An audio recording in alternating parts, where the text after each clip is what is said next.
So welcome to the United States Holocaust Memorial Museum Holocaust Encyclopedia. This is where we are going to search for our primary sources, the oral histories, to create our found poems from.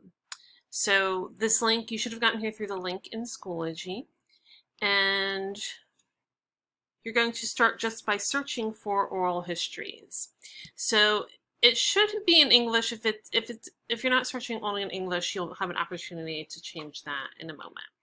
But the first thing you want to do is where it says content types, you're going to click and choose oral history. So you simply click on that. There's the little drop-down menu, click on oral history. And you actually don't have to type anything in the search box. You can just click search. And here you can see we get results just of people's oral history testimonies from their experiences in the Holocaust. So these are all from survivors of the Holocaust, people who have escaped or somehow survived the camps. And you can see there's 56 pages worth of results. So you can just kind of scroll through and randomly click on some until you find one that interests you. Another option is that you can, before we do that, at this point you should have the languages option. If it is not checked for English, you want to check that. And that way you will get testimonies where people are actually giving their testimony in English, because there will be videos as well as the transcripts. And so if you want to listen to the testimony in English, you want to select that.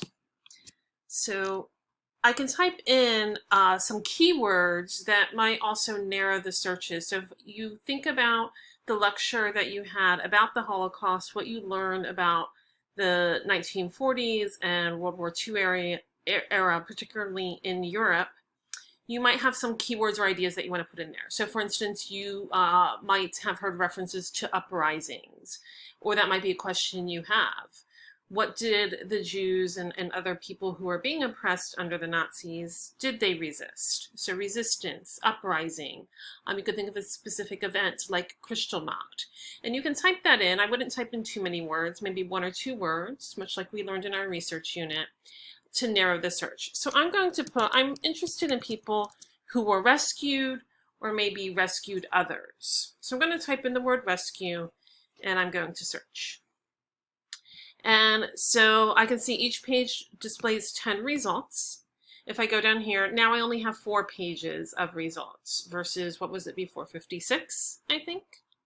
And then immediately my attention is grabbed by La Charbonne, which is a city in France that helped save many Jews. And it's a fascinating story. When I first started teaching the Holocaust, I learned about this in a workshop that I went to for teachers. And so I'm going to choose that one. So again, how you choose one can be somewhat random, or something maybe in the description catches your attention, or maybe even the picture of the person is something that you choose. So you're going to have to use 1 transcript. You might use more than 1 for your found poem. And when you click on it, I will have the video that I can watch of the person giving their testimony. One day, however, Magda So this is told Elizabeth me Kaufman that they Koenig intended telling her story. to have children come.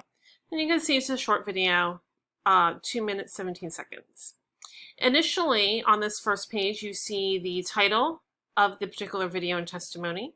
And then you have a description. This is written by the museum curators and scholars. In the introduction, I talked a little bit about museums and curating, the idea of collecting and choosing and describing and organizing information. And museums in particular focus on primary sources. So this is a primary source because it is her testimony. If I click on the plus sign by transcript, this is a transcript, so a written version of what she says in the video.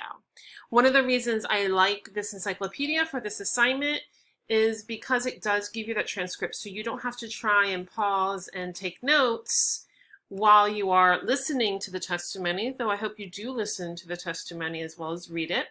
But you can listen and read along and then work on creating your found poem. So I'm going to pause here, and then we're going to get into creating the papers and for the found poem and organizing the found poem.